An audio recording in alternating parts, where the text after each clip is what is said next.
Fathers and sons chapter 20 बाजारोव टेरेंटस की ओर आगे झुका और अकार्डी ने अपने दोस्त के कंधे के ऊपर से झांकते हुए हवेली की सीढ़ियों पर बिखरे बालों और नुकीली चील जैसी नाक वाले एक लंबे पतले आदमी को देखा। सामने से खुला हुआ एक पुराना सैन्य कुर्ता पहने हुए और पैर फैलाकर खड़ा था। मुंह में एक लंबी पाइप थी और सूरज की चकाचौंध में उसकी आंखें झपक रही थी। घोड़े खिंच गए। बाजारों के पिता ने सिगरेट पीते हुए कहा, आखिरकार तुम आ ही गए। अब बाहर निकलो, बाहर निकलो। हालांकि सिगरेट पीते समय पाइप का तना उनकी उंगलियों के बीच खड़खड़ा रहा था। अब बाहर निकलो। उन्होंने बार बार अपने बेटे को गले लगाया। एनियुषा, एनियुषा, एनियुषा। एक बूढ़ी औरत की कांपती हुई आवाज सुनाई दी। जैसे ही घर का दरवाजा खुला और दहलीज पर प्रकट हुआ एवगेनी का एक प्यारा छोटा रूप, सफेद टोपी और छोटी धारीदार ब्लाउज पहने एक छोटी गोल मटोल बूढ़ी महिला हाँफती और लड़खड़ाती हुई खड़ी थी। अगर बाजारों ने उसे सहारा ना दिया होता तो वह गिर जाती। जैसे ही उसने सहारा दिया उसकी मोटी बूढ़ी बाहों ने उसकी गर्दन को जकड़ लिया और उसका सिर उसकी छाती पर टिक गया। उस पल सब कुछ थम गया। केवल उसकी सिसकियों ने सन्नाटा तोड़ा। इस बीच बाजारो सीनियर ने जोर जोर से सांस ली और पहले से कहीं ज्यादा तेजी से पलकें झपकाई।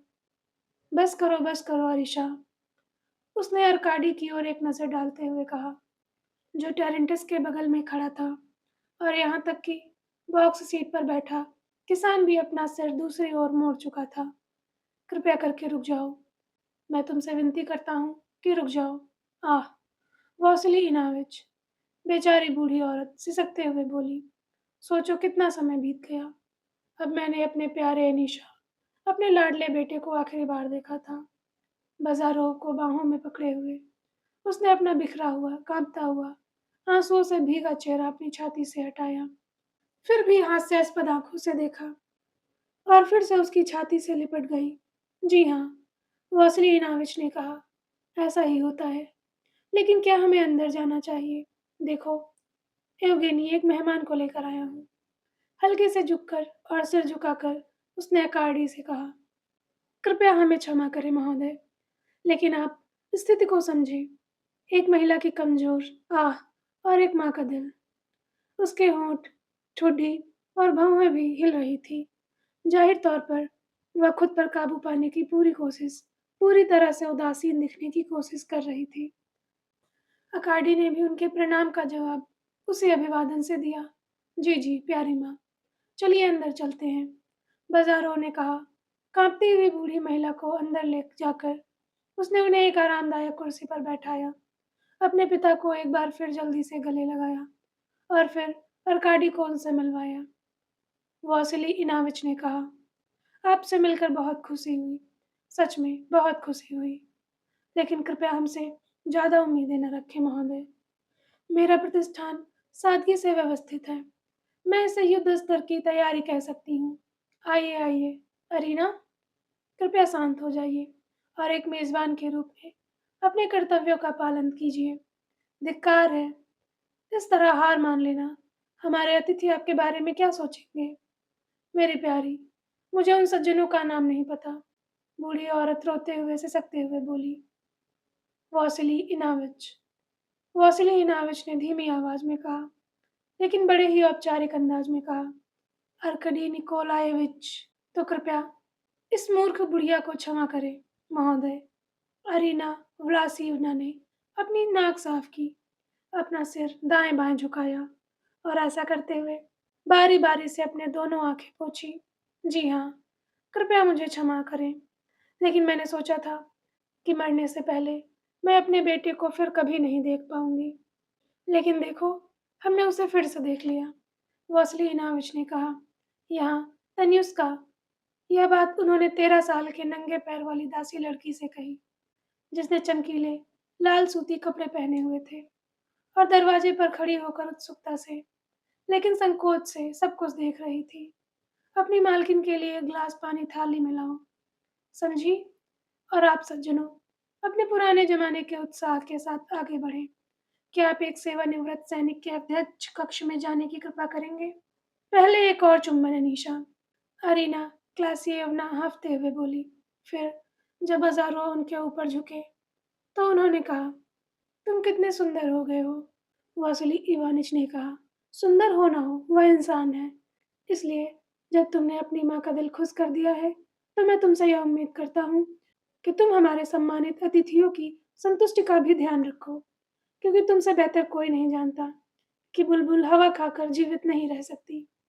इससे बूढ़ी औरत अपनी कुर्सी से उठ खड़ी हुई और चिल्लाई, जी हाँ, वह एक पुल में वासिनी इनविच मेज लग जाएगी और मैं खुद जल्दी से रसोई में जाकर देख लूंगा कि समोवर तैयार हो जाए।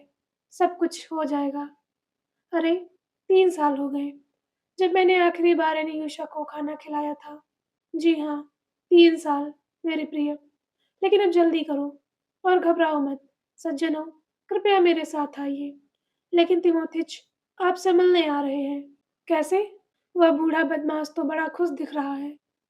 अब कृपया मुझे अपने साथ समय बिताने की कृपा दीजिए। और वह सपाट तली वाली चप्पलों की चरमराहट और घसीटती आवाज के साथ नखरे करते हुए आगे बढ़ा। बाजारों की इस इमारत में 6 छोटे कमरे थे, जिसे कक्ष माना जाता था, जहाँ से एक को अध्ययन वासिली नाविच हमारे मित्रों को ले जा रहे थे। इसकी 2 खिड़कियों के बीच एक मोटी टांगों वाली मेज थी, जिस पर धूल भरे कागज बिखरे पड़े थे। दीवारों पर कई तुर्की हथियार, नगाइकी और तलवारें, कुछ भूदृश्य चित्र, कुछ शरीर रचना संबंधी प्लेटें। 2 बड़ी बर्च की लकड़ी की अलमारियों के बीच एक फटा पुराना चमड़ा का सोफा था।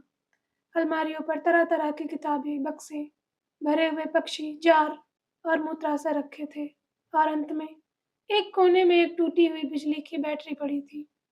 वासिली इनाविच ने अकाडी से कहा, मैंने तुम्हें पहले ही चेतावनी दे दी है कि हम यहाँ एक तरह से डेरा डाले हुए हैं। बाजारों ने कहा, कोई बहाना मत बनाओ। किरसानो जानता है कि तुम और मैं क्रेसुस नहीं है। कोई नौकर नहीं रखा गया है। लेकिन हम अर्काडी के लिए बिस्तर कहाँ से लाएं? यही सवाल है। हमारे पास उन विंग में एक बेहतरीन कमरा है, जहाँ वह सबसे ज्यादा आरामदायक महसूस करेंगे। तो आपने एक पंखा जोड़ दिया है? हाँ, एवगेनी वॉसलिच तिमोटिच ने बीच में कहा, कम से कम एक बाथरूम तो होना चाहिए। लेकिन मैं बाथरूम के बगल वाले कमरे की बात कर रहा हूँ, वासली इनाविच ने जल्दी से स्पष्ट किया। लेकिन इससे कोई फर्क नहीं पड़ेगा, क्योंकि अब गर्मी का मौसम है। मैं तुरंत वहां जाऊंगा और देखूंगा कि सब कुछ व्यवस्थित हो जाए। इस बीच तिरनोथिडिच सामान लेकर अंदर आए। एवगेनी, अध्ययन कक्ष में तुम्हें सौंप रहा हूँ। देखो, जैसे कि उसके पिता कमरे से बाहर गए, बाजारों ने अकार्डी से कहा, क्या वह तुम्हारे पिता की तरह हंसमुख, नेक दिल और अनोखे स्वभाव का बूढ़ा आदमी नहीं है? बस थोड़ा अलग है। वह बिल्कुल वैसे ही बकबक करता है जैसे वह हमेशा करता था। जी हाँ, और आपकी माँ एक बेहतरीन महिला लगती है। हाँ, वो है। इसके अलावा आप देख सकते हैं कि वो अपनी भावनाओं को छिपाने की कोशिश भी नहीं करती। बस देखते रहिए कि वो हमें कैसा शानदार डिनर देंगी। लेकिन चूंकि आज आपको छूट नहीं दी गई थी, थिमोडिस ने कहा, जो बाजारों के संयुक्त वस्त्र के साथ अभी अभी पुनः प्रवेश कर चुका था। घर में कोई गोमांस नहीं लाया गया है। कोई बात नहीं, चलो गोमांस के बिना ही भोजन कर लेते हैं, या यूं कहें कि बिना कुछ खाए ही। गरीबी कोई अपराध नहीं है। तुम्हारे पिता की संपत्ति पर कितने लोग रहते हैं? अकार्डी ने पूछा। यह उनकी संपत्ति नहीं है, यह मेरी माँ की है। मुझे लगता है कि इस पर 15 लोग रहते हैं। नहीं, 22। तिमोथिच ने गर्व भरे लहजे में सुधार किया। अगले ही पल चप्पलों की सरसराहट फिर सुनाई दी और वासली इनाविच दोबारा अंदर आ गए। आपका कमरा कुछ ही मिनटों में तैयार हो जाएगा, उसने अकार्डी से बड़ी ही शान से कहा। इस बीच ये रहा आपका नौकर। उसने एक छोटे बालों वाले लड़के की ओर इशारा किया, जो कोहनी से फटे नीले कफ्तान और अजीब से जूतों में सजे हुए वहां आ गया था। इसका नाम थेदिका है, और मेरे बेटे की तमाम हिदायतों के बावजूद मैं आपसे फिर से कहना चाहूंगा कि इससे ज्यादा उम्मीद न रखें। आपके लिए मेरा अनुमान यह है कि आप धूम्रपान करते हैं। हाँ, लेकिन केवल सिगार। यह एक सराहनीय नियम है। मुझे भी सिगार पसंद है, लेकिन देश के इस एकांत हिस्से में इन्हें प्राप्त करना बेहद मुश्किल है। बाजारों ने सौम्य भाव से बीच में ही टोकते हुए कहा, अपनी गरीबी का रोना रोना बंद करो, बल्कि इस सोफे पर बैठो और आराम करो। वासिली इवानिच ने मुस्कुराते हुए आदेश का पालन किया। चेहरे मोहरे में वह अपने बेटे से बेहद मिलते जुलते थे। वह हमेशा हरकत में रहते थे। कभी कभी कंधे उचकाते थे, जैसे कि उनका कोट उसे काट रहा है। कभी कभी बगल खुजलाते थे, कभी पलके झपकाते थे और कभी कभी खांसते थे, उंगलियां हिलाते थे। इस मामले में वह अपने बेटे से बिल्कुल अलग थे। जबकि सबसे खास बात यह थी जिसकी सबसे खास बात यह थी कि उसकी विशेषता उसकी पूर्ण गतिहीनता थी। मैंने अपनी गरीबी पर विलाप करना बंद कर दिया है, बूढ़े ने दोहराया। क्यों? आप यह तो नहीं सोच सकते कि मैं अपने मेहमान को हमारे एकांतवास के बारे में शिकायत करके परेशान करूंगा। दरअसल बुद्धिमान व्यक्ति को कभी भी एकांतवास की आवश्यकता नहीं होती, और मैं स्वयं भी समय के साथ बिछोड़ने और सुस्त पड़ने से बचने के लिए हर संभव प्रयास करता हूँ। अकाडी के कमरे में जाते समय उसे जो पीला रुमाल मिला था, उसे उसने अपनी जेब से निकाला और रुमाल को हवा में लहराते हुए आगे कहा, मैंने अपने कुछ नुकसान की भरपाई करते हुए अपने किसानों को ओब्रोक प्रणाली के तहत संगठित किया है और उन्हें अपनी आधी, बल्कि उससे भी अधिक भूमि आवंटित की है।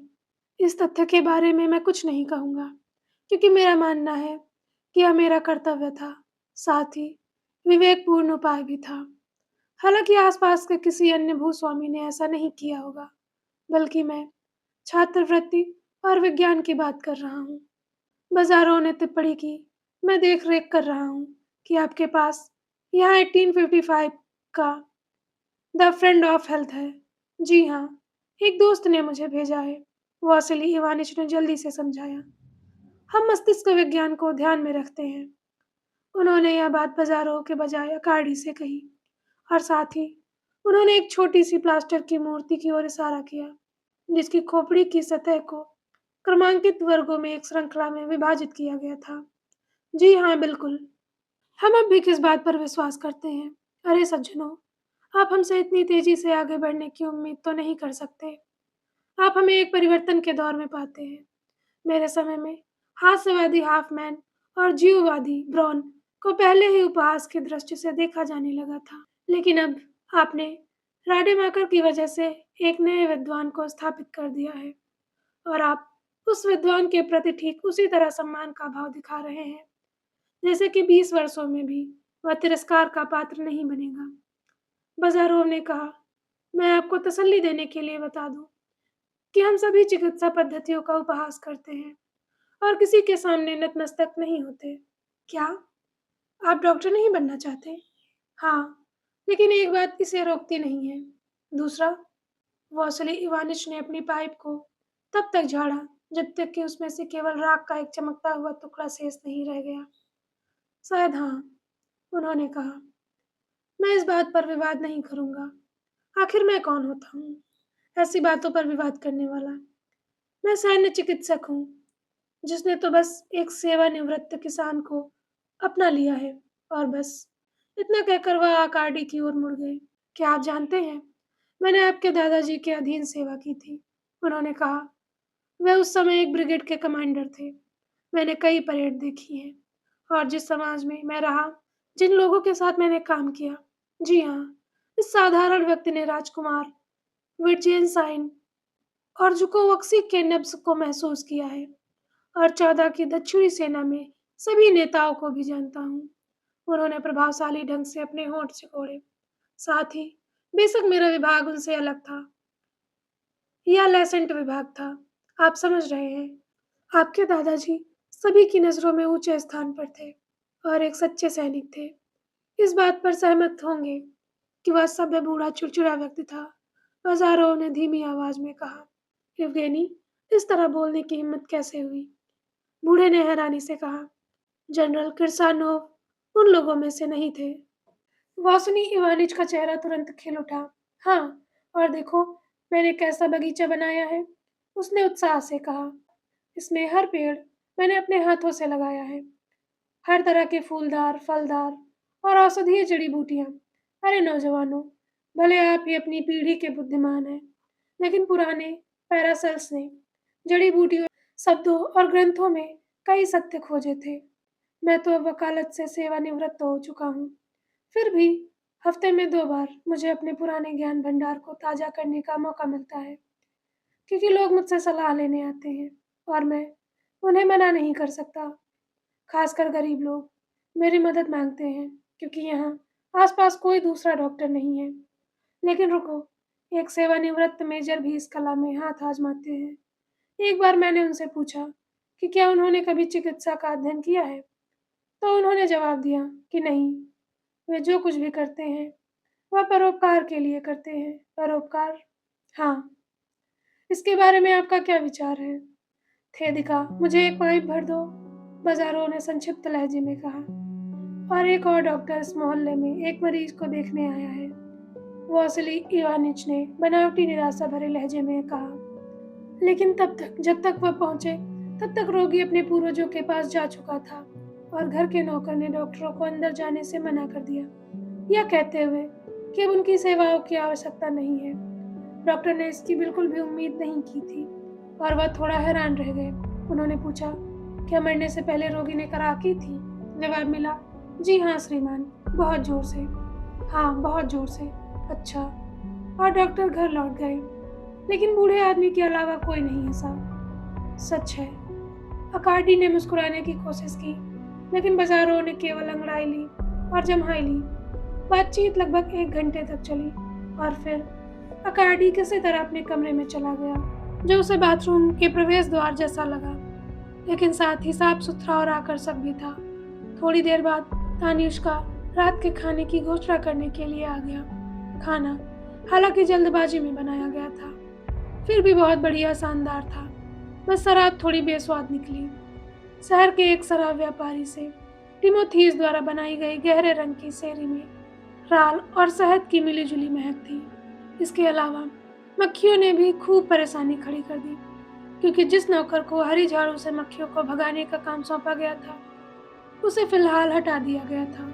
कहीं ऐसा ना हो कि आधुनिक सोच वाले मेहमानों के बीच उसकी चर्चा बढ़ जाए। अंत में अरीना व्लासियोना ने समारोह के लिए उपयुक्त पोशाक पहनी थी, यानी एक ऊंची चोटी वाली टोपी, रिबन और एक नीली कढ़ाईदार शॉल।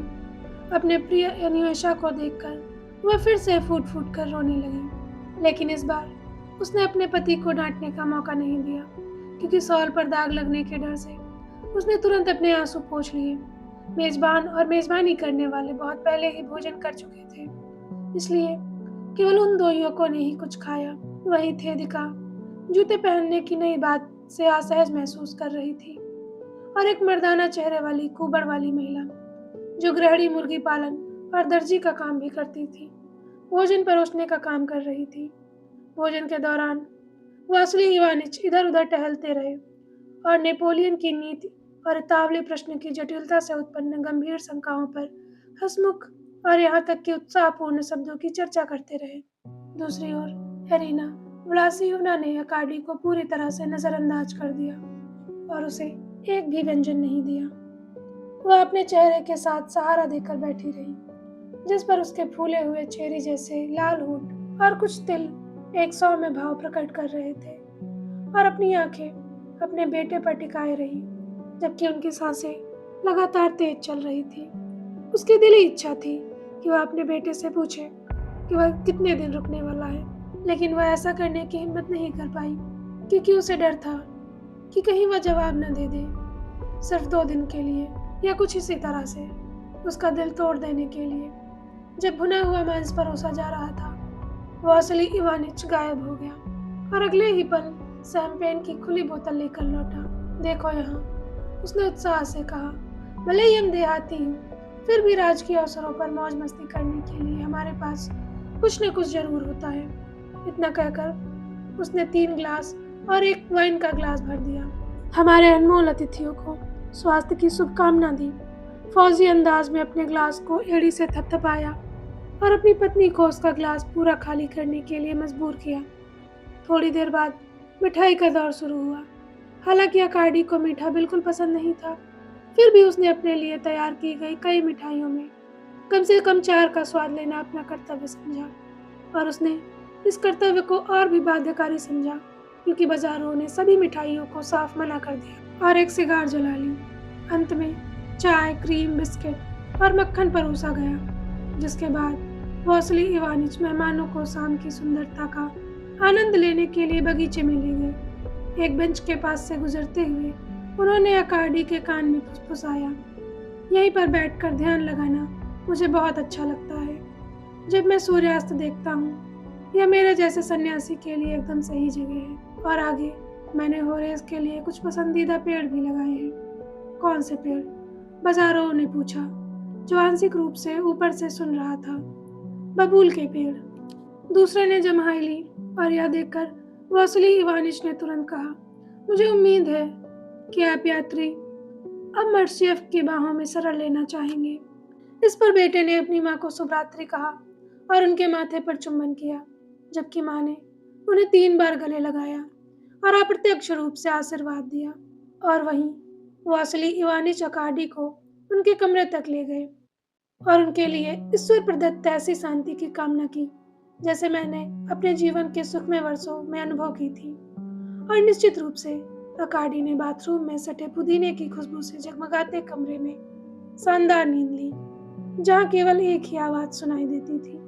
वह थी चूल्हे के पीछे से एक झींगुर का अपने प्रतिद्वंदी से जोरदार तरीके से टकराते हुए चहचहाना। इसी बीच अकार्डी ने विदा लेते हुए वॉसिली इवानिच अध्ययन कक्ष में चले गए, जहाँ सोफे के पास बैठकर वे अपने बेटे से कुछ देर बात करने ही वाले थे कि बेटे ने यह कहकर उन्हें जाने दिया कि वह सोना चाहता है। फिर भी उस रात बाजारों ने एक पल के लिए भी अपनी आंखें बंद नहीं की, बल्कि अंधेरे में टकटकी लगाए लेटे रहे, क्योंकि बचपन की यादों का उन पर उतना प्रभाव नहीं था जितना हाल ही में हुए कड़वे अनुभव की याद का। अरीना प्लासिवना ने भी भावपूर्ण हृदय से प्रार्थना की और फिर अनफिसुस्का से लंबी बातचीत की, जो एक जड़वत पौधे की तरह रोपित थी। अपनी मालकिन के सामने खड़ी, अपनी एकमात्र आंख पर टिकाए रहस्यमय फुसफुसाहट में एवगेनी वॉसिलिच के विषय पर अपने विचार और भविष्यवाणियां व्यक्त करती हुई अरीना व्लासिवना अंततः शराब और तंबाकू के धुएं के साथ साथ उनकी प्रसन्नता से इतनी बढ़ गई कि जब उसके पति बिस्तर पर आ गए तो उन्हें इशारे से उनके उमंग को नियंत्रित करना पड़ा। अरीना पुराने जमाने की एक सच्ची रूसी गृहिणी थी। कहने का तात्पर्य यह है कि उन्हें कुछ 100 साल पहले प्राचीन मस्को साम्राज्य के समय में रहना चाहिए था। एक ओर वे धर्मपरायण थी, वहीं दूसरी ओर बेहद चिंतित थी।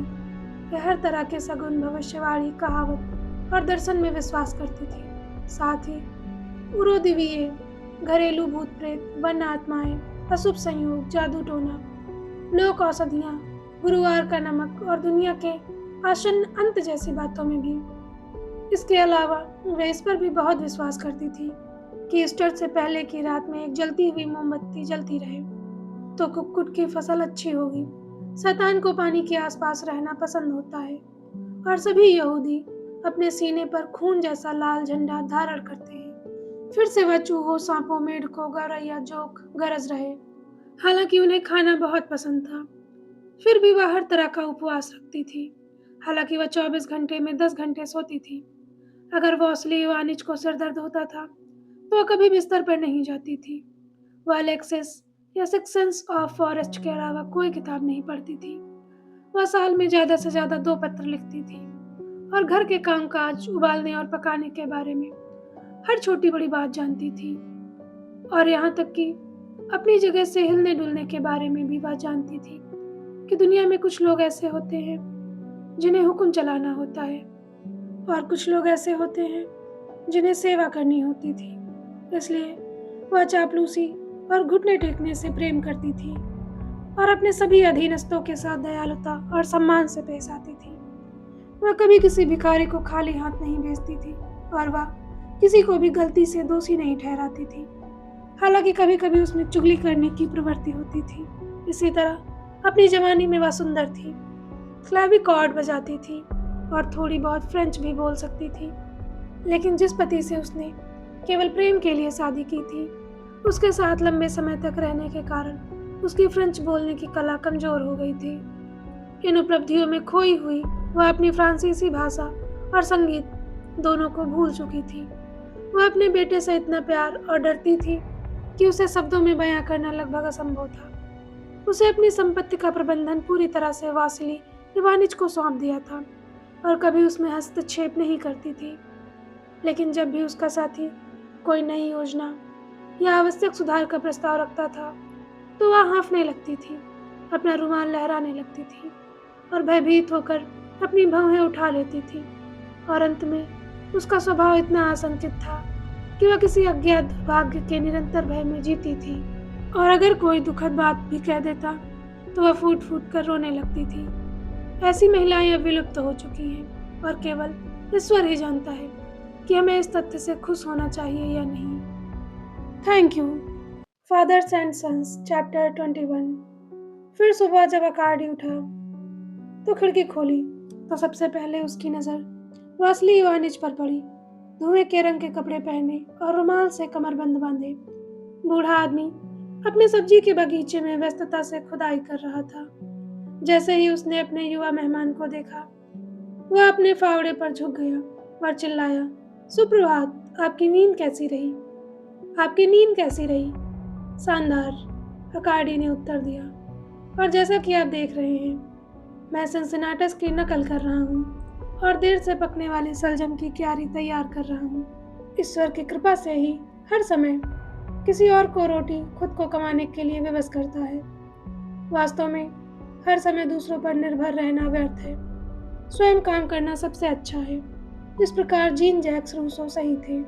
हालांकि आधे घंटे पहले आप मुझे एक बिल्कुल अलग भूमिका में देखते।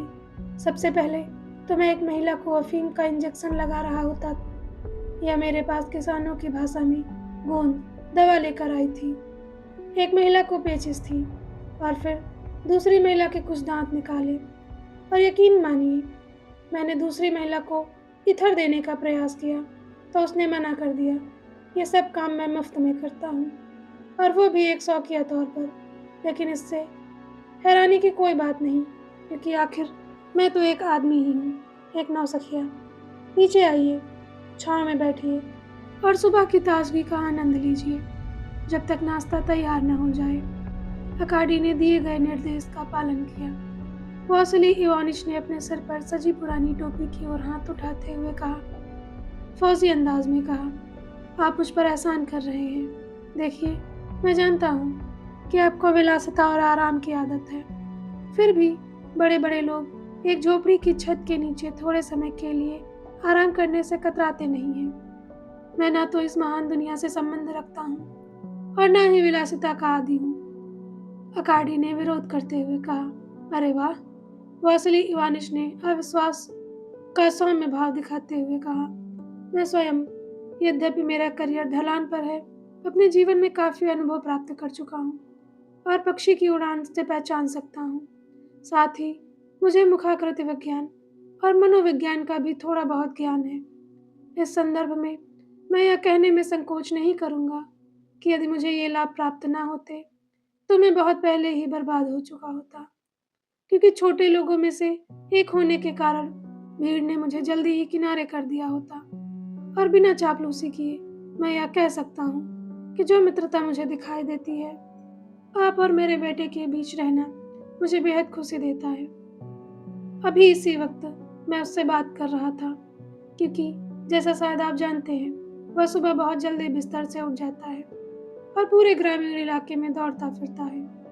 क्या मैं आपसे यह पूछने की हिम्मत कर सकता हूँ कि क्या आप उसे लंबे समय से जानते हैं? सिर्फ पिछली सर्दियों से? सचमुच? और क्या मैं इतनी हिम्मत कर सकता हूँ कि पूछूं? कृपया बैठ जाइए। क्या आप नहीं बैठेंगे?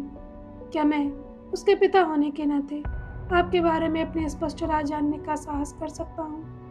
आपका बेटा अब तक मिले सबसे असाधारण व्यक्ति है। उत्साहपूर्ण जवाब आया। वासिली इवानिच की आंखें अचानक बंद हो गईं। उनके गाल कांपने लगे और उनके हाथ से फावड़ा फिसल गया। तो फिर आप क्या सोचते हैं? उसने पूछना शुरू किया। मुझे नहीं लगता कि मैं इस बात को लेकर निश्चित हूँ कि आपके बेटे का भविष्य ऐसा होगा जो आपका नाम रोशन करेगा। मुझे इस बात का यकीन तब से है जब से मैं पहली बार उससे मिला था। सचमुच? वासिली इवानिच मुश्किल से ही ये सब बोल पा रहे थे। लेकिन उनके चौड़े होठों पर विजय की मुस्कान उभर आई और वह स्थायी हो गई। क्या आप यह सुनना चाहेंगे कि हमारी पहली मुलाकात कैसे हुई?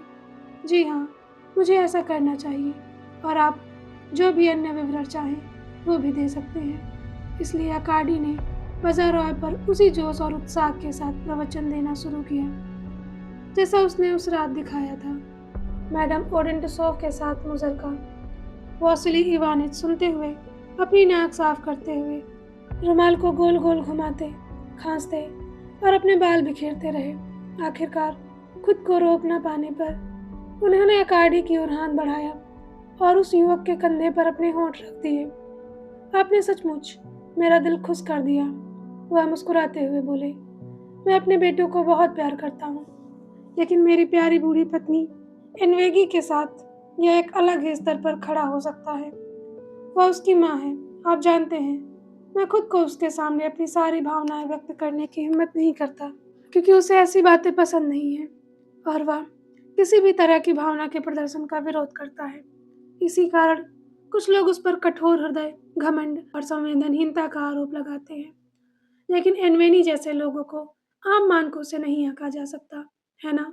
उदाहरण के लिए, उसके अलावा और कोई होता तो अपने माता पिता पर बोझ बना रहता, लेकिन क्या आप विश्वास करेंगे, जन्म से लेकर आज तक उसने कभी भी हमसे अपनी जरूरत से ज्यादा एक भी पैसा नहीं मांगा। भगवान की कसम। हाँ, आपका बेटा एक ईमानदार और एकाग्रचित्त व्यक्ति है, अकार्डी ने सहमति जताते हुए कहा। हाँ, एकनिष्ठ वासिली, इवानिच ने पुष्टि की, और मैं न केवल उसका आदर करता हूँ बल्कि मुझे उस पर गर्व भी है, और मेरी एकमात्र आशा यही है कि एक दिन उसकी जवानी में निम्नलिखित शब्द लिखे जाएंगे। वे एक साधारण सैन्य चिकित्सक के पुत्र थे, फिर भी उसमें गुणों को पहचानने की बुद्धि थी। बूढ़े आदमी की आवाज एक पल के लिए लड़खड़ाई, लेकिन थोड़ी देर बाद फिर से शुरू हो गई। आप क्या सोचते हैं, क्या चिकित्सा के क्षेत्र में उन्हें वह प्रसिद्धि मिलेगी जिसकी आपने भविष्यवाणी की है?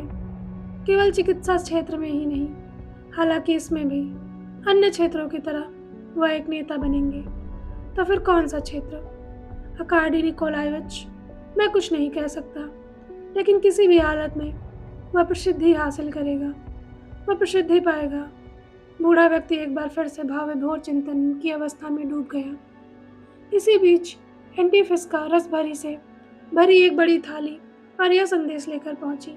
अरीना प्लासिवना ने मुझे यह बताने के लिए भेजा है कि नाश्ता तैयार है। वासिली इवानिच अपनी तन्मयता से बाहर निकले। उन्होंने कहा, हमारे लिए कुछ बढ़िया ठंडे बियर भी ले आओ। जी हाँ महोदय। हाँ, ध्यान रहे कि वे शानदार हैं। अकार्डी निकोलाइविच, औपचारिकता मत निभाओ, बल्कि अपनी सुविधानुसार काम करो। क्या एवगेनी वापस आ गए हैं? अकार्डी के कमरे से बजारोव ने पुकारा। मैं हूँ। वासिली इवानिच ने मुड़कर देखा। वह चिल्लाया, तो तुम अपने दोस्त से मिलने गए हो, लेकिन तुम बहुत देर से गए हो। एंटिस, हम दोनों काफी देर से बातचीत कर रहे हैं और अब नाश्ते का समय हो गया है, और तुम्हारी माँ ने बुलाया है, हमें फोन कर रहे हैं। वैसे एवगेनी, आपसे कुछ बात करनी है। किस विषय में? एक किसान के बारे में जो पीलिया से पीड़ित है। पीलिया? हाँ, बहुत गंभीर और जिद्दी किस्म की बीमारी है। मैंने स्कर्वी ग्रास और सेंट जॉन्स वॉर्ट लेने की सलाह दी है और उस आदमी को दी भी है, लेकिन ऐसी चीजें तो सिर्फ आराम गाजर खाने को कहा है। यह काम आप बाद में कर सकते हैं, लेकिन अभी चलिए नाश्ता करते हैं। और वह जिस बेंच पर बैठा था उससे उछल पड़ा और खुशी खुशी दोहे को दोहराने लगा। हम इसे अपना नियम बना लें, हम इसे अपना नियम बना लें, केवल आनंद के लिए जीना और कभी नहीं इसे छोड़ दें। कितने जोश से भरे हुए हैं, बजारोव ने खिड़की से हटते हुए टिप्पणी की।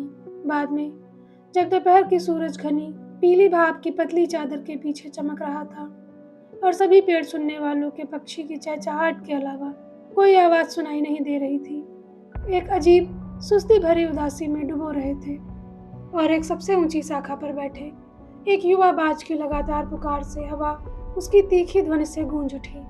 अकार्डी और बजारोव ने अपने लिए मीठी, सूखी, सुगंधित, चटकती हुई घास के तकिए बनाए और एक ढेर की छाया में लेट गए। बजारोव ने कहा, क्या तुम वह स्पेन का पेड़ देख रहे हो?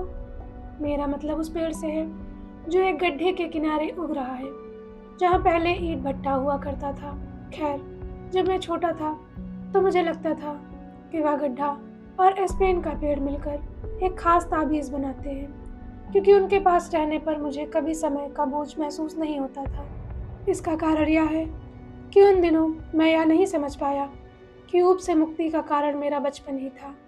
लेकिन अब जब मैं बड़ा हो गया हूँ तो लगता है उस ताबीज़ का असर खत्म हो गया है। उन दिनों आप यहाँ कितने समय तक रहे? सिर्फ 2 साल। उसके बाद हम कहीं और चले गए। दरअसल हमने घुमंतू जीवन व्यतीत किया और ज़्यादातर समय शहरों में ही बिताया। क्या यह आपका पुराना घर है? हाँ, यह वही है। इसे मेरे नाना ने बनवाया था। वह कौन थे? शैतान ही जाने। मुझे लगता है वह किसी तरह के मेजर होंगे, एक ऐसा आदमी जिसने सुवरोव के अधीन सेवा की होगी। वह अल्प्स पर्वतमाला को पार करने के बारे में तरह तरह की कहानियां सुना सकते थे। हालांकि मुझे यकीन है कि उसने बहुत सारे झूठ भी बोले होंगे। अरे, मैंने ड्राइंग रूम में सुरोरोव का एक चित्र देखा था। मुझे इस तरह के खुशमिजाज दिखने वाले पुराने घर बेहद पसंद है। पता नहीं क्यों, उसमें एक अलग ही खुशबू होती है। हाँ, तिप्तिया घास की खुशबू के साथ दीपक के तेल की गंध मिली हुई होती है। बाजारों ने जम्हाई लेते हुए सहमति जताई, लेकिन उसमें कितनी मक्खियां भी हैं।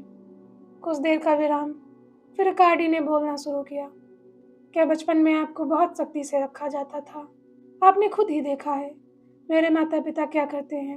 वे बिल्कुल कठोर स्वभाव के लोग लगते हैं। और क्या आप उनसे बहुत प्यार करते हैं? हाँ, मैं करता हूँ। निश्चित रूप से वे आपसे प्यार करते प्रतीत होते हैं। बाजारो चुप रहा। थोड़ी देर बाद उसने अपने हाथों को सिर के पीछे रखकर पूछा, क्या आप जानते हैं कि मेरे मन में क्या चल रहा है? नहीं, क्या? मैं अपने माता पिता के सुखमय जीवन के बारे में सोच रहा हूँ। यह सोचकर अच्छा लगता है कि 60 साल की उम्र में भी मेरे माता पिता अभी भी इतनी व्यस्तता से रहते हैं। उपचार की बातें करते हैं, लोगों का इलाज करते हैं, किसानों पर उदारता से, संक्षेप में आनंद लेना भी शामिल है, और मेरी परवाह करते हैं। और उनके दिन इतने व्यस्त रहते हैं। माँ आहें भरती हैं और कराती हैं कि उन्हें समझ नहीं आता कि पहले क्या शुरू करें। दूसरी ओर मैं, हाँ तुम, वही कर रहा हूँ जो तुम देख रहे हो। एक ढेर के नीचे लेटा हुआ, मेरे शरीर द्वारा घेरा गया स्थान वास्तव में छोटा है, जिसमें आवंटित समय की विशालता की तुलना में इसका कोई हिस्सा नहीं है। और पृथ्वी पर मुझे हिस्सा वास्तव में नगण्य है, उस अनंत काल की तुलना में जिसे मैंने कभी नहीं जाना है और ना ही कभी उसमें प्रवेश करूँगा। फिर भी इसी परमाणु में, इस गणितीय बिंदु में जिसे मैं अपना शरीर कहता हूँ, रक्त संचरित होता है और मस्तिष्क अपनी इच्छा से कार्य करता है। तुम्हारे जैसे निरर्थक के लिए यह एक सूक्ष्म विसंगति है। मैं यह कहना चाहूँगा कि आपने जो कुछ कहा है वह सृष्टि के प्रत्येक मनुष्य पर लागू होता है। सच है। मेरा मतलब यह है कि मेरे माता पिता को एक पल उबाऊ नहीं लगता और न ही वे अपनी तुच्छता के कारण जरा भी दुखी होते हैं। यह एक ऐसा विचार है जो उन्हें परेशान कभी नहीं करता, जबकि मैं अपने हृदय में केवल थकान और द्वेष ही महसूस करता हूँ। द्वेष? द्वेष क्यों? आप यह कैसे पूछ सकते हैं? क्या आप हाल के अतीत को भूल गए हैं? नहीं, केवल इतना ही कि मैं आपके क्रोधित होने के अधिकार को मान्यता नहीं देता। दुखी होना शायद ठीक है, लेकिन नहीं। मुझे लगता है कि आप प्रेम को वैसे ही समझते हैं जैसे हमारे सभी आधुनिक युवा समझते हैं, यानी चूजों की तरह, तिसिप तिसिप चहकते हुए। जैसे ही आपको प्रेम नजदीक आता दिखता है, आप भाग जाते हैं। लेकिन मैं अलग हूँ। बस करो, जो ठीक नहीं हो सकता उसके बारे में बात ना करना ही बेहतर है। बाजारों कोहनी केवल लुढ़क गया। आह, मक्खी खींचो। छोटी चींटी अपने पीछे एक अधमरी मक्खी को घसीट रही है। भाई खींचो, कोई बात नहीं कि मक्खी लटकी हुई है। यह एक सहानुभूति न दिखाने के अपने पशुवत अधिकार का इस्तेमाल करो, क्योंकि हमारे दोस्त को अपनी इस मुसीबत के लिए खुद ही जिम्मेदार होना चाहिए। इस तरह मत बोलो, अकार्डी ने विरोध जताते हुए कहा। आप अपनी इस परेशानी के लिए खुद को कैसे धन्यवाद दें? बिजरो ने सिर उठाया। नहीं, उसने कहा, मैं तो बस मजाक कर रहा था। मैंने खुद को मुसीबत में नहीं डाला और ना ही कोई औरत मेरे लिए ऐसा कर पाएगी। आमीन, मैंने बोल दिया। अब इस विषय पर मुझसे एक शब्द भी मत सुनना। कुछ देर तक दोनों दोस्त बिना बोले लेटे रहे। हाँ, बाजारों ने आगे कहा, मनुष्य एक विचित्र प्राणी है। दूर से अपने माता पिता के नीरस जीवन पर विचार करते हुए मन ही मन यह कहने को प्रेरित होता है, इससे बेहतर क्या हो सकता है, क्योंकि उस जीवन में तो बस खाना पीना ही मिलता है और यह जानकर संतुष्टि मिलती है कि हम एक सामान्य और नियमित तरीके से व्यवहार कर रहे हैं। फिर भी मनुष्य उदास हो जाता है और साथ की चाह रखता है, भले ही उसे साथ मिलने पर वह उसे कोसने लगे। अकार्डी ने उपदेशात्मक लहजे में कहा, व्यक्ति को अपने जीवन को इस प्रकार व्यवस्थित करना चाहिए कि उसका हर क्षण सार्थक हो, बेशक, लेकिन महत्वपूर्ण, और यहाँ तक कि महत्वपूर्ण, हाँ बिल्कुल, मामूली सी बातें भी मायने रखती हैं। ये छोटी छोटी बातें ही हैं। यह शायद सहनीय हो, लेकिन जब तक मनुष्य उनके अस्तित्व को नहीं पहचानता तब तक उनका अस्तित्व नहीं होता। एक विरोधाभासी कहावत। वह क्या है? यह इस प्रकार है कि यदि आप कहते हैं कि शिक्षा उपयोगी है तो आप एक घिसी पिटी बात कर रहे हैं, परंतु यदि आप कहते हैं कि शिक्षा हानिकारक है तो आप एक विरोधाभासी बात कह रहे होंगे। दोनों बातें एक ही हैं, बस उसमें थोड़ा सा अंतर है। अभिव्यक्ति की सुंदरता और किसका पक्ष सही है, किसके पक्ष में सच्चाई है, मैं केवल यही दोहरा सकता हूँ। कौन सा? आओ, आज तुम्हारा मनोबल गिरा हुआ है। क्या मैं?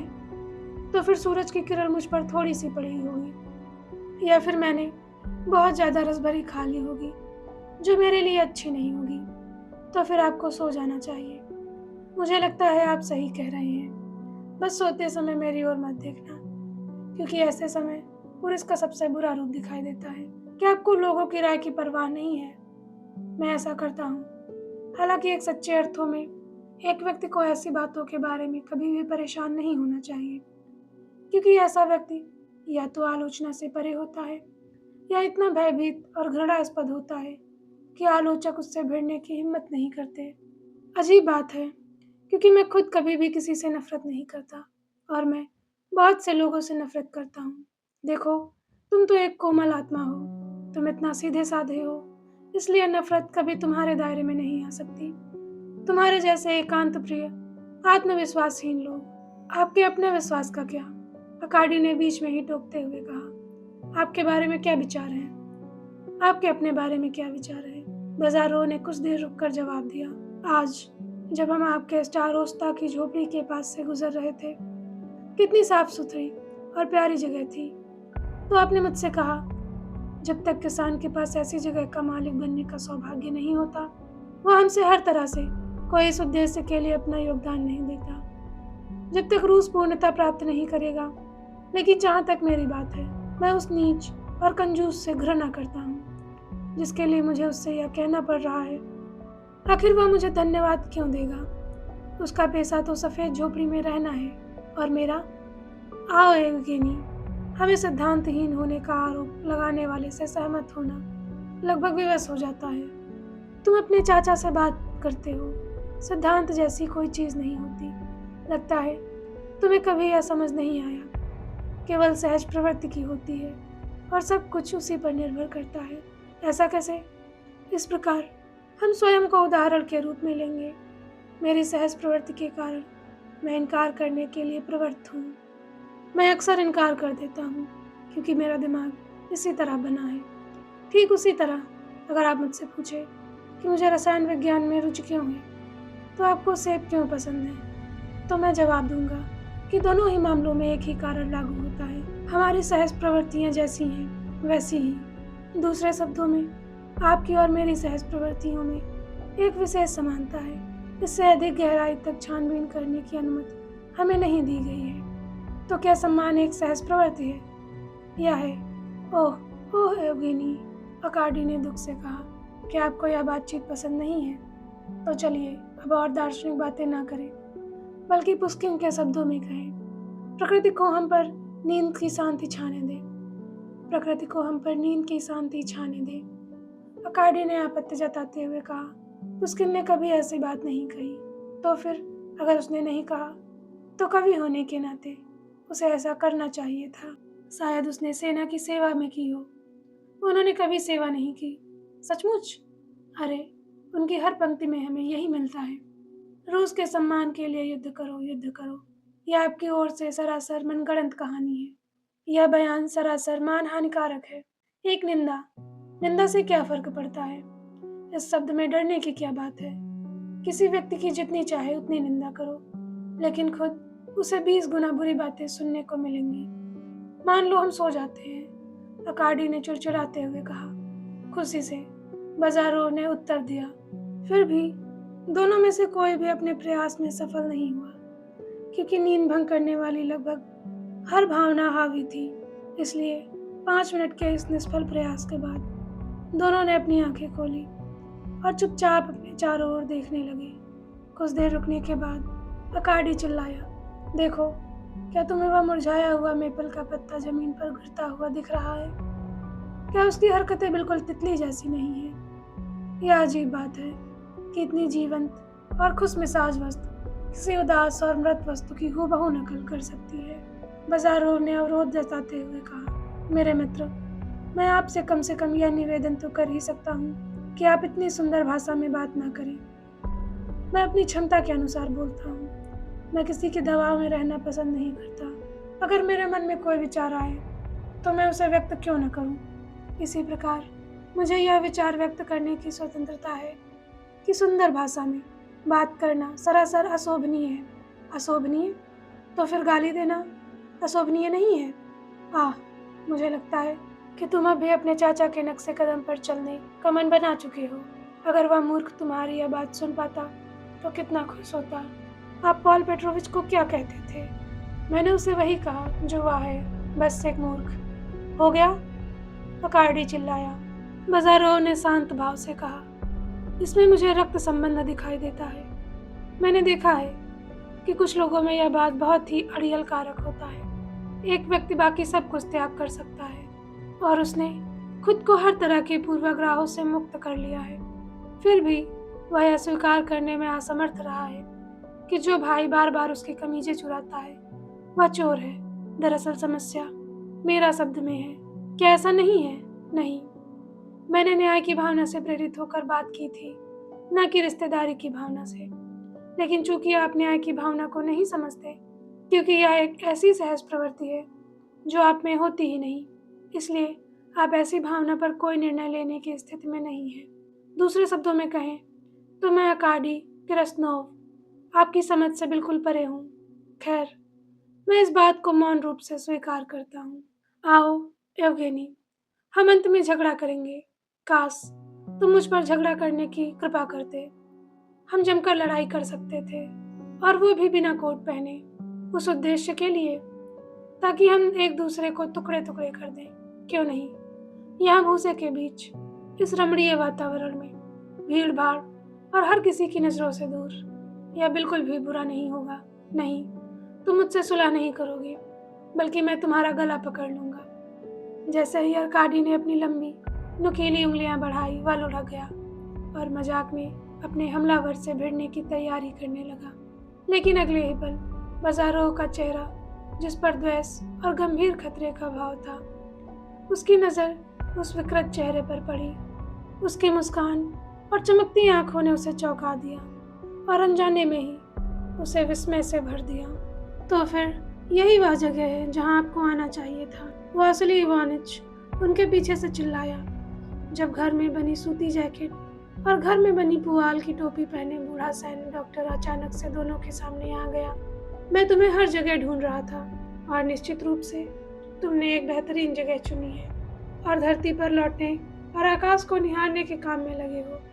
जहाँ तक मेरा सवाल है, मेरा मानना है कि ऐसे काम के अपने फायदे हो सकते हैं। बाजारोव ने कहा, मैं आसमान की ओर तभी देखता हूँ जब मुझे छींक आने वाली होती है। फिर अकाडी की ओर मुड़ते हुए उसने दबी हुई आवाज में कहा, अगर मैंने तुम्हें दुख पहुंचाया तो मुझे माफ कर देना। इसका जिक्र मत करो, अकाडी ने भी दबे स्वर में जवाब दिया और चुपके से अपने दोस्त का हाथ दबा दिया। हालांकि इस तरह के झटकों का असर समय के साथ उनकी दोस्ती पर पड़ना तय था। वालिची इवानिच ने सिर हिलाते हुए और अपने हाथों को अपनी बनाई हुई एक टेढ़ी छड़ी से टिकते हुए जिसका हैंडल तुर्क के सिर जैसा था। आगे कहा, आप सभी को देखकर नौजवानों, मैं आपकी जितनी प्रशंसा करूं कम है। आप में कितनी शक्ति समाहित है। आप यौवन क्षमता और प्रतिभा के पराकाष्ठा से बात करते हैं। आप तो स्वयं कैस्टर और पोलक्स के समान हैं। बाजारोव ने कहा, तुम्हारे इस तरह से अपनी पौराणिक कथाओं का बखान करने के बारे में सोचकर ही घिन आती है। साथ ही अपने समय की एक कुशल लैटिन विद्वान रहे होंगे। दरअसल क्या तुम्हें इस बार निबंध के लिए रजत पदक नहीं मिला था? डायोस्कुरी, स्वयं डायोस्कुरी, बूढ़े व्यक्ति ने उत्साहपूर्वक कहा। आओ आओ पिताजी, मूर्खता मत करो। अरे अच्छा, नहीं, मैं आपकी तारीफ करने नहीं आया हूँ। मैं आप दोनों को यह बताने आया हूँ कि लगभग खाना तैयार है, और साथ ही आपको एवगोनी एक चेतावनी भी देने आया हूँ। मुझे पता है कि समझदार और दुनियादारी में पारंगत होने के नाते आप उदार होंगे। बात यह है कि आज सुबह आपकी माँ आपके लौटने पर धन्यवाद समारोह आयोजित करने का मन बना लिया है। नहीं, यह मत सोचिए कि मैं आपको समारोह में आमंत्रित कर रहा हूँ। इसके विपरीत वह समारोह समाप्त हो चुका है। मैं बस इतना ही कहना चाहता हूँ कि फ़ायद एलेक्सिस पुरोहित, जी हाँ, और हमारे निजी पादरी भी, खैर, फादर एलेक्सिस हमारे साथ भोजन करने वाले हैं। हालांकि मुझे इसकी उम्मीद नहीं थी और यह मेरा सुझाव भी नहीं था, बल्कि महज एक व्यवस्था है जो किसी तरह हो गई, शायद इसलिए कि वे मुझे ठीक से समझ नहीं पाए। ऐसा नहीं है कि हम उन्हें एक ईमानदार और समझदार व्यक्ति के अलावा कुछ और समझते हैं। आपका यह मतलब तो नहीं है कि वह मेरे हिस्से का खाना खा जाएगा, है ना? वॉसिली इवानिच जोर से हंस पड़े। बाज़ारोव ने आगे कहा, तो मुझे अच्छा लगता है। असल में मुझे इस बात से कोई फ़र्क नहीं पड़ता कि मैं किसके साथ खाना खा रहा हूँ। वॉसिली इवानिच का चेहरा तुरंत खिल उठा। मुझे पहले से ही इसका पूरा यकीन था। उन्होंने कहा, हाँ, मुझे पता था कि तुम एक नौजवान पूर्वाग्रहों से उतने ही दूर हो जितना मैं 62 साल की उम्र में हूँ। वॉसिली ने फिर से यह स्वीकार करने से परहेज किया कि वह भी अपनी पत्नी की तरह ही धन्यवाद समारोह में शामिल होना चाहते थे, क्योंकि उनकी धार्मिकता भी उनकी पत्नी के बराबर ही थी। खैर, फादर एलेक्सीज तुमसे मिलना चाहेंगे, और तुम भी शायद उनसे प्रभावित हो जाओगे, क्योंकि वे न केवल ताश खेलते हैं बल्कि पाइप भी पीते हैं। सचमुच? तो फिर खाने के बाद हम एक खेल खेलेंगे और मैं उसे पूरी तरह हरा दूंगा। देखेंगे। तो क्या आप कभी-कभी पुराने दिनों को याद करते हैं? बाज़ारोव ने थोड़ी हैरानी के साथ पूछा। वासिली इवानिच के सांवले गालों पर हल्की सी लाली छा गई। सर्व करो एवगेनी, उसने बुदबुदाया। याद रखो, जो बीत गया वो बीत गया। इस सज्जन की उपस्थिति में मैं भी यह स्वीकार करने को तैयार हूँ कि जवानी में मुझे कुछ बुरी आदतें थी और अब मैं उसका खामियाजा भुगत रहा हूँ। लेकिन मौसम कितना गर्म है। मुझे आपके बगल में बैठने दीजिए। हालांकि मुझे उम्मीद है कि ऐसा करने से आपकी बातचीत में कोई बाधा नहीं आएगी। बिल्कुल नहीं, अकार्डी ने तुरंत जवाब दिया।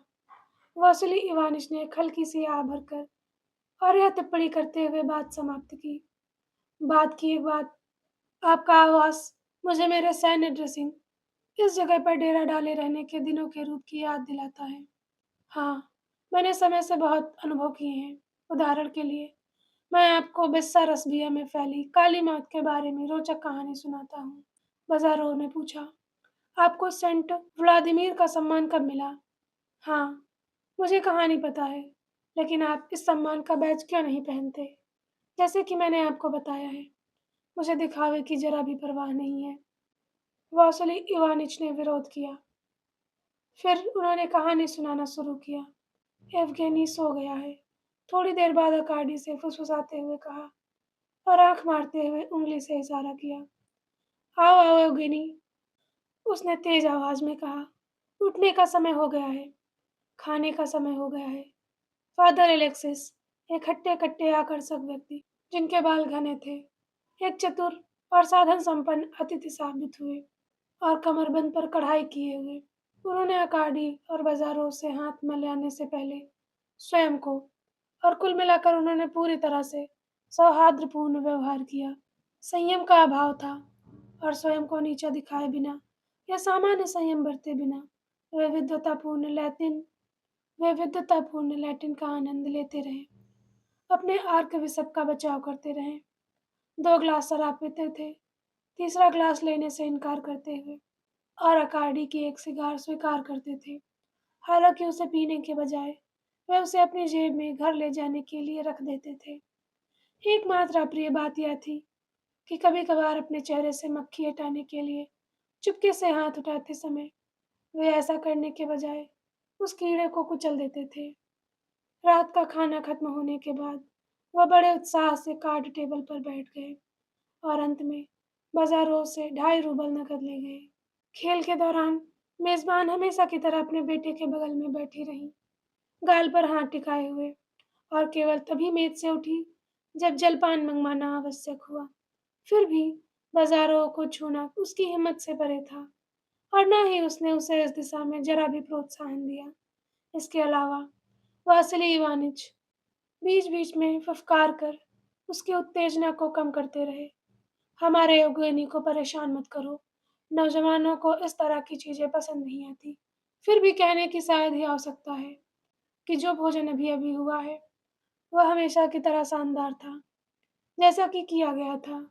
और सुबह होने पर तिमोथीज ने सर्कसियन गोमांस के लिए तैयार स्टारोस्ता भी ट्राउट, ईल और केकड़े की तलाश में घोड़े पर सवार होकर निकला था, जबकि किसान महिलाओं को मशरूम के लिए 42 कोपेक की राशि दी गई थी। अरीना क्लासिवना की आंखें बज़ारोस पर अडिग थीं। उसमें कोमलता और स्नेह से कहीं अधिक एक प्रकार का पीड़ादायक सम्मान था। फिर उसने कभी उसकी आंखों के भाव को नहीं देखा, क्योंकि वह कभी उसकी ओर मुड़ा ही नहीं, सिवाय उससे संक्षिप्त प्रश्न पूछने के और एक बार उससे सौभाग्य के लिए अपना हाथ उसके हाथ में रखने के लिए कहने के लिए। उस दूसरे अवसर पर उसने एक गोल-मटोल उंगलियों की कठोर, चौड़ी हथेली में डाली, थोड़ी देर प्रतीक्षा की और फिर उससे पूछा, क्या इससे आपको अपने अभिनय में कोई मदद मिली है? ऐसा नहीं है, उसने तिरस्कारपूर्ण भाव से मुंह बनाते हुए उत्तर दिया। इसके विपरीत हालात पहले से भी बदतर हो गए हैं। हाँ, लगता है किस्मत आपके खिलाफ है, फादर अलेक्सिस ने अपनी खूबसूरत दाढ़ी सहलाते हुए सहानुभूति का भाव दिखाते हुए कहा। लेकिन सावधान रहो, नेपोलियन संहिता से मेरे पिता वासिनी इवानिच ने इक्का खोलते हुए कहा। नेपोलियन संहिता से सावधान रहो। अंततः इसी कारण नेपोलियन सेंट हेलेना पहुंचा। पिता ने इक्का मारकर जवाब दिया, 1 ग्लास किसमिस की शराब, प्यारी एन्यूस का। अरेना व्लासिवना ने पूछा। बाजारों ने कंधे उचकाकर जवाब दिया। अगले दिन उसने अकार्डी से कहा, कल मुझे जाना होगा।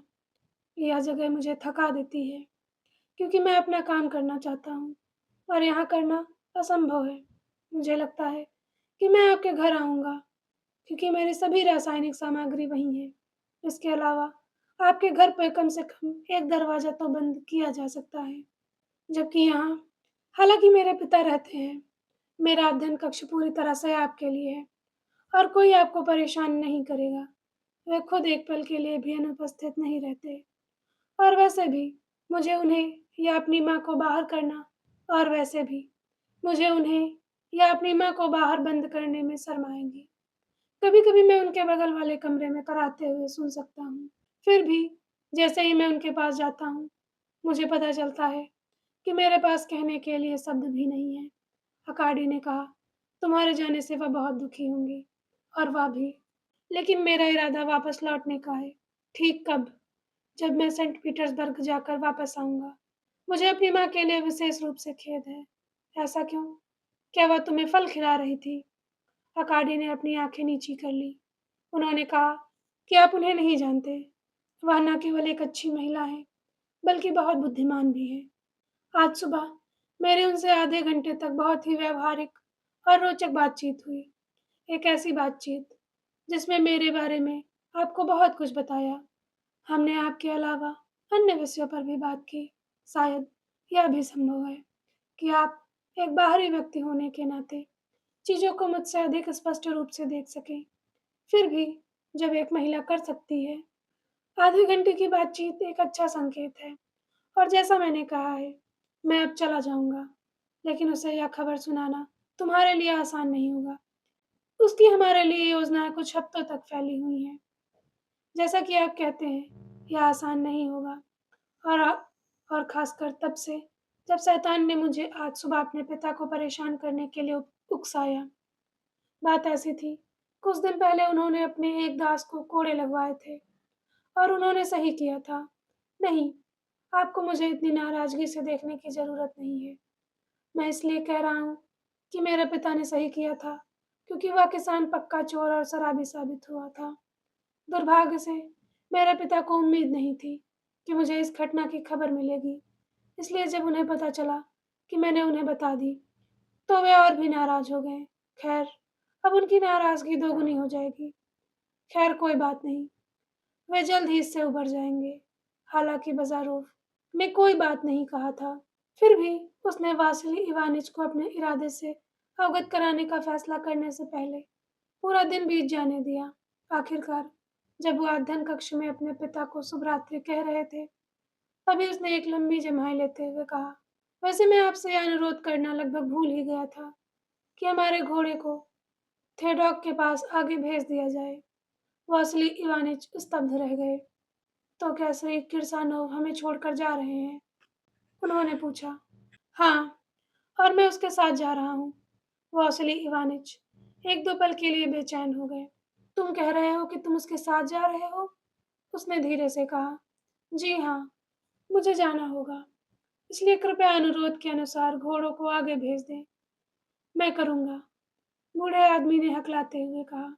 तो वे लोग द के यहाँ जाने वाले हैं। हाँ, हाँ, बहुत अच्छा। लेकिन लेकिन इस योजना में बदलाव का कोई खास कारण है क्या? हाँ है। मैंने कार्डी से संक्षिप्त मुलाकात करने का समय तय किया है।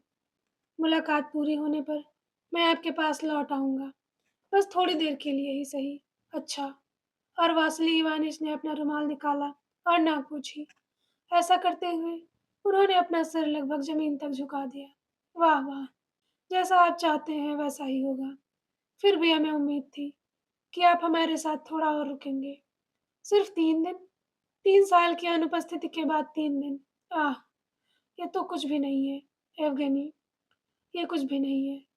लेकिन मैं आपको बता दूँ कि मेरा इरादा जल्द लौटने का है। देखिए, मुझे जाना ही होगा। तुम्हारे पास कोई विकल्प नहीं है, है ना? हाँ, हाँ, बेशक। उन्हें रखना ही होगा और मुझे घोड़ों को आगे भेजना है। बहुत बढ़िया। ज़ाहिर है, अरीना और मैंने बिल्कुल भी इसकी उम्मीद नहीं की थी। आज ही तो वह पड़ोसी के घर तुम्हारे कमरे के लिए फूल मांगने गई थी और ना ही इस तथ्य से अवगत थे कि हर सुबह अपनी चप्पलों में ही नीचे जाकर तिमोथित से परामर्श करते थे। उन्होंने आगे कहा कि दुनिया की सबसे बड़ी चीज़ आज़ादी है और मैं इसे अपना नियम मानता हूँ। किसी को भी खुद को कभी बंधनों में नहीं बांधने देना चाहिए। अचानक उनकी आवाज़ लड़खड़ा गई और वह दरवाजे की ओर बढ़ गए। मैं आपसे वादा करता हूँ कि हम जल्द ही लौट आएँगे मेरे पिता। मैं इस पर आपको अपना वचन देता हूँ। लेकिन वसीली इवानिच ने पीछे मुड़कर नहीं देखा।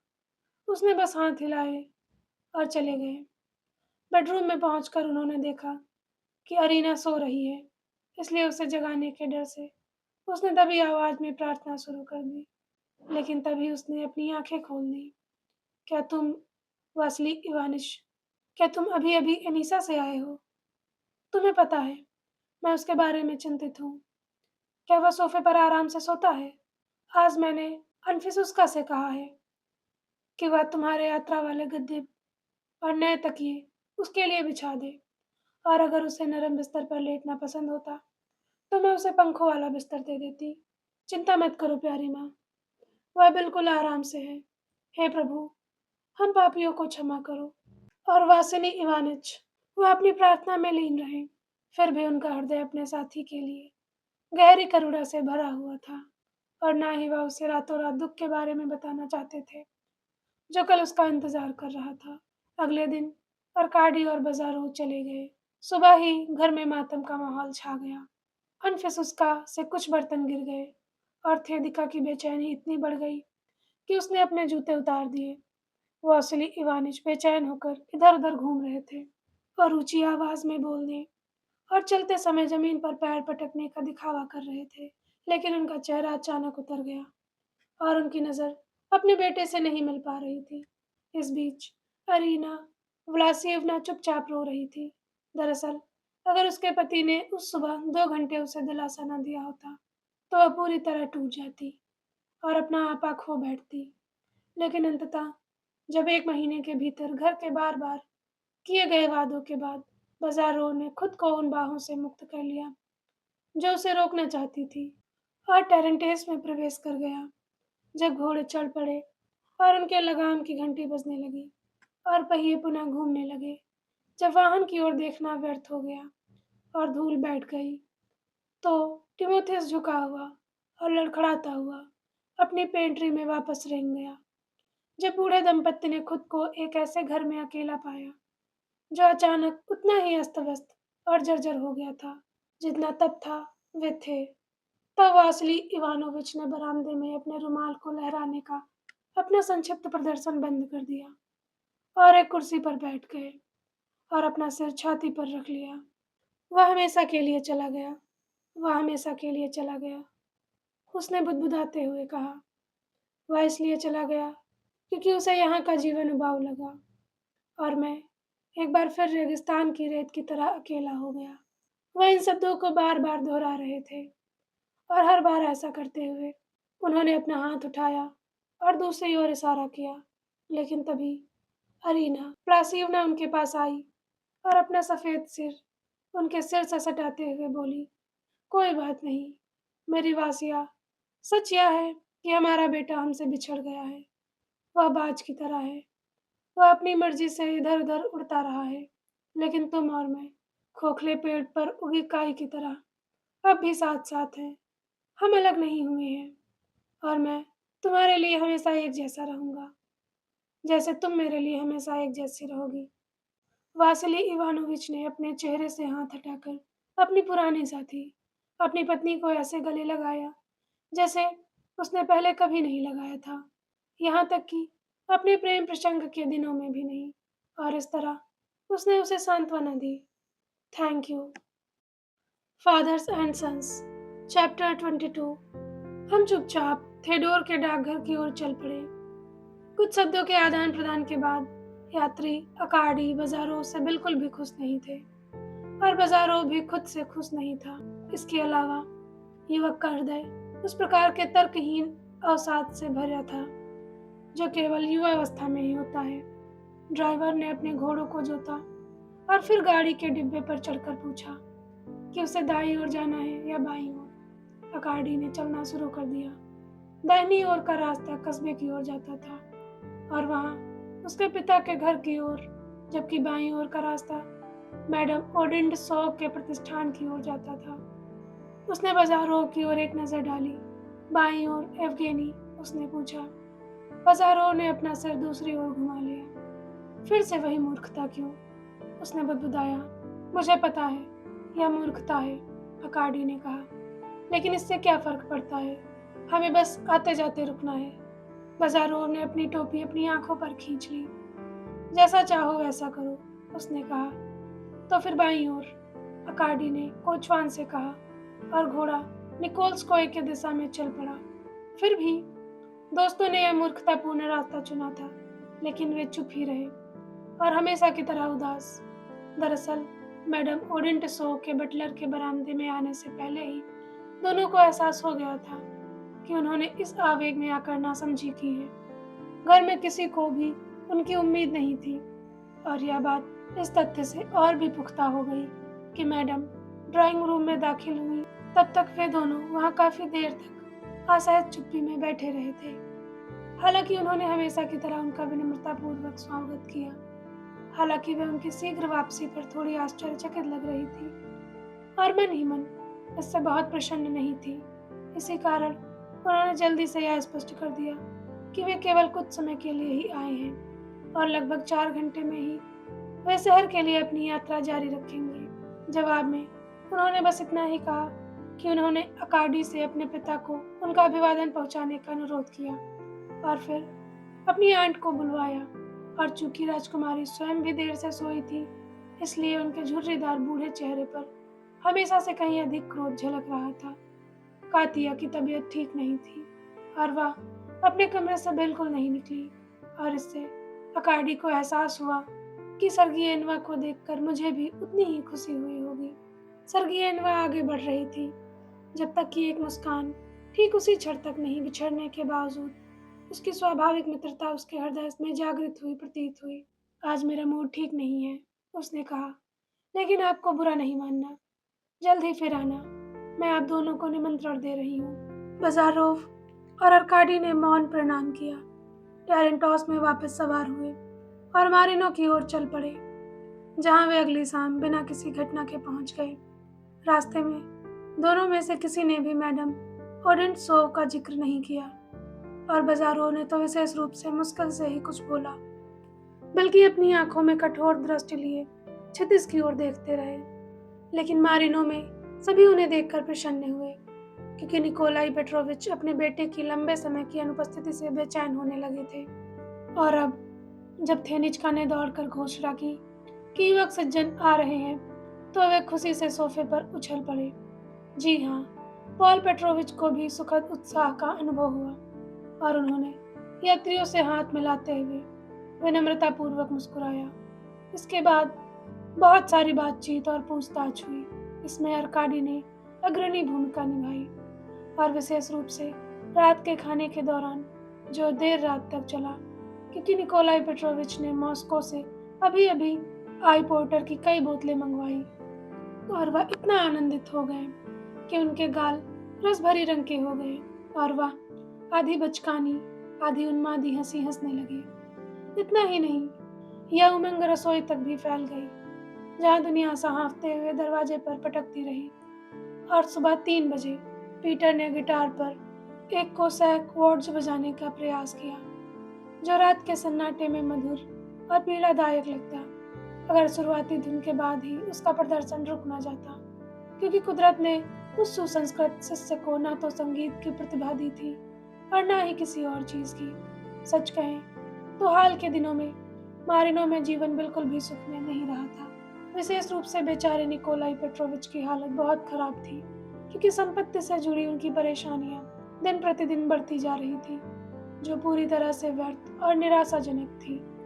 इसमें सबसे बुरी बात यह थी कि किराए पर काम करने की व्यवस्था के कारण कुछ मजदूर या तो नौकरी से निकाले जाने या वेतन वृद्धि की मांग कर रहे थे, जबकि अन्य अपनी अग्रिम राशि मिलते ही काम छोड़कर चले जाते थे। इसके अलावा कुछ घोड़े बीमार पड़ गए थे, कुछ औजार जल गए थे, सभी मजदूर लापरवाही से काम कर रहे थे। मॉस्को से मंगाई गई एक चक्की अपने भारी वजन के कारण बेकार साबित हुई। दूसरी ऐसी ही मशीन पहली बार इस्तेमाल करते ही खराब हो गई, और एक आधे घंटे द्वारा और एक अंधे बूढ़े द्वारा लगाई गई आग में आधे मवेशी शेड जलकर राख हो गए। एक दासी महिला तूफानी मौसम में अपनी गाय को आग की छड़ी से धुआं दे रही थी। परेशानी वेरिन के विनिर्माण के कारण आई थी कि नए जमाने के पनीर और दुग्ध के उत्पादन आम बात थी, और इसका प्रबंधक इतना आलसी और मोटा हो गया था, और निकोलाई पेट्रोविच के प्रति उसकी नापसंदगी ने उसकी गतिविधियों को इतना सीमित कर दिया था कि वह केवल कभी कदार गुजरते हुए सुअर को धक्का देने या किसी अधनंगे दास लड़के को धमकाने तक ही सीमित हो गया था, और बाकी समय बिस्तर पर ही बीतता था। फिर उपरोक्त प्रणाली के तहत जिन किसानों को भूमि आवंटन मिला था, उन्होंने अपना बकाया नहीं चुकाया था। साथ ही लकड़ी की चोरी में इतने लिप्त थे कि लगभग हर रात चौकीदार को 1-2 अपराधियों को पकड़ना पड़ता था। साथ ही उन घोड़ों को भी जब्त करना पड़ता था, जिन्हें किसानों ने जागीर से सटे घास के मैदानों में चराने के लिए छोड़ दिया था। इस तरह की अवैध चराई के लिए निकोलाई पेट्रोविच ने घोड़ों को जब्त करने का फरमान जारी किया था, लेकिन आमतौर पर मामला इस बात पर समाप्त होता था कि जानवरों को 1-2 दिन के लिए बैरिन के खर्चे पर रखा जाता था और फिर उनके मालिकों को लौटा दिया जाता था। अंत में किसानों में आपस में झगड़े शुरू हो गए थे, क्योंकि भाई एक दूसरे की कमाई में हिस्सा मांगने लगे थे, और उनकी पत्नियां अचानक एक ही झोपड़ी में साथ रहने में असमर्थ हो गई थी, जिसके कारण ऐसे झगड़े उत्पन्न हो गए। जिनसे पूरे परिवार एक आदेश के क्षण में ही उठ खड़े हुए। बैरिन की निजता में घुसपैठ करते हुए अक्सर जाती थी, जहाँ चोटिल चेहरों और नशे में धुत चाल के साथ वे न्याय और तत्काल निपटारे की मांग करते थे, जबकि महिलाओं के सिसकन और रोने की आवाज भीड़ के पुरुष हिस्से के अपशब्दों के साथ मिल जाती थी। जब भी ऐसा होता था, निकोलाई पेट्रोविच को विरोधी गुटों को अलग करना पड़ता था और जोर जोर से चिल्लाना पड़ता था, भले ही उन्हें पहले से पता था कि कोई न्यायसंगत निर्णय संभव नहीं है। अंत में फसल काटने के लिए मजदूरों की कमी हो गई थी, क्योंकि एक पड़ोसी जिसने 2 रूबल प्रति देश या टिन की दर से फसल काटने वाले उपलब्ध कराने का वादा किया था, उसने बिना किसी पछतावे के मजदूरी में हेराफेरी की थी। इस बीच खेतों में अनाज सड़ गया था और बाद में महिलाओं के फसल काटने का पूरा काम होने से पहले निरीक्षण बोर्ड ने प्रतिशत बकाया और देय राशि के तत्काल भुगतान के लिए दबाव डालना शुरू कर दिया था। निकोलाई पेट्रोविच निराशा से कहते, मैं कुछ नहीं कर सकता। मेरे सिद्धांत मुझे ना तो इन लोगों से लड़ने की इजाज़त देते हैं और ना ही स्टेनोवाई को बुलाने की। फिर भी सजा देने की धमकी देने की शक्ति के बिना इन लोगों से निपटना नामुमकिन है। शांत रहो, शांत रहो, पॉल पेट्रोविच सलाह देते थे। फिर वे गुर्राते, भौं चढ़ाते और अपनी मूछें मरोड़ते। बाजारों इन झगड़ों से पूरी तरह से अलग रहे और अतिथि होने के नाते उन्हें इनमें हस्तक्षेप करने की आवश्यकता भी नहीं थी। वह सबसे दूर, लेकिन अपने आगमन के दिन से ही वह पूरी तरह से अपने मेंढकों, इन्फ्यूसोरिया और रासायनिक रचनाओं पर ध्यान केंद्रित करने के लिए स्वतंत्र थे। दूसरी ओर अकार्डी खुद को बाध्य मानते थे। यदि अपने पिता की मदद ना भी कर सके तो कम से कम उनकी मदद करने की पेशकश तो करे ही। इसलिए उसने निकोलाई की शिकायतों को धैर्य से सुना और एक बार तो उसे सलाह दी। हालांकि यह सलाह मानने के लिए नहीं थी, बल्कि अकार्डी को समसामयिक मामलों में रुचि को दर्शाने के लिए थी। वास्तव में जागीर प्रबंधन उसे पूरी तरह से अरुचिकर नहीं था और वह कृषि समस्याओं पर विचार करने में आनंद ले सकता था, लेकिन उसका मन अन्य चिंताओं से भरा हुआ था। एक बात तो यह थी कि उसने आश्चर्य से पाया कि उसके विचार लगातार निकोल्स्कोय की ओर मुड़ रहे हैं। और यद्यपि एक समय ऐसा भी था जब बाजारों के साथ एक ही छत के नीचे रहने की बात सुनकर वह अपने कंधे उचका देते थे, खासकर तब जब वह छत उसके पिता की हो। फिर भी समय उसके हाथों में भारी लगता था और उसका ध्यान आसानी से कहीं और भटक जाता था। इसलिए उसने पूरी तरह थक जाने तक चलने का उपाय आजमाया, लेकिन इससे कोई भी फर्क नहीं पड़ा। उसकी मदद करो। अंततः अपने पिता से बातचीत में उसे पता चला कि हाल ही में कुछ बेहद महत्वपूर्ण पत्र संयोग बस मिले हैं। वे पत्र जो अकार्डी की माँ ने मैडम पोंडिटसोव की माँ को लिखे थे, और उस क्षण से वह तब तक चैन से नहीं बैठे जब तक उसने निकोलाई पेट्रोविच को उन पत्रों को फिर से खोजने और खोज के दौरान बीच बक्से और दराजे खाली नहीं करवाने के लिए राजी कर लिया। तब जाकर जब आधे अधूरे सड़े हुए दस्तावेज का प्रकाश में लाया गया, तब उस युवक को मन में शांति मिली और उसने ऐसा व्यवहार किया मानो उसे अपने जीवन का लक्ष्य दिखाई दे रहा हो। निमंत्रण आप दोनों के लिए है। वह मन में ही बुदबुदाता रहा। हाँ, उसने यही कहा था, धिक्कार है, मैं जाऊंगा। लेकिन फिर अचानक उसे हाल की मुलाकात और उसके ठंडे स्वागत की याद आ जाती है और एक बार फिर उसे अपनी पुरानी झिझक और असहजता से घिर जाता है। लेकिन अंत में साहसी युवावस्था की भावना और अपनी किस्मत आजमाने की गुप्त इच्छा अकेले और बिना किसी संरक्षक के अपनी ताकत का परीक्षण करने की चाहत उसे जीत दिला दी। इसलिए 10 दिन बाद अपने रविवार स्कूलों के कामकाज का अध्ययन करने की इच्छा का बहाना बनाकर शहर और फिर निकोल्स्कोय जाने का फैसला किया। गाड़ी चलाते समय जिस तरह से वह अपनी स्थिति को प्रोत्साहित कर रहा था, उससे उसके साथियों को प्रगति के बजाय युवा अधिकारी के चरित्र का पता चला। लड़ाई लड़ने के लिए यात्रा संकोच और अधीरता के कारण और खुशी से उसका दम घुट रहा था। अपनी पहली द्वंद्व सबसे बढ़कर वह मन ही मन सोच रहा था, मुझे अपने बारे में बहुत ज्यादा नहीं सोचना चाहिए। और यद्यपि उसके हिस्से में आया, ऑस्ट्रेलियन उस तरह का बदमाश था जो हर सराय के दरवाजे पर रुकता था। फिर भी कुछ ही देर में हवेली से परिचित ऊंची छत दिखाई देने लगी। अब उसके मन में यह विचार आया, वास्तव में क्या वापस जाना बेहतर नहीं होगा?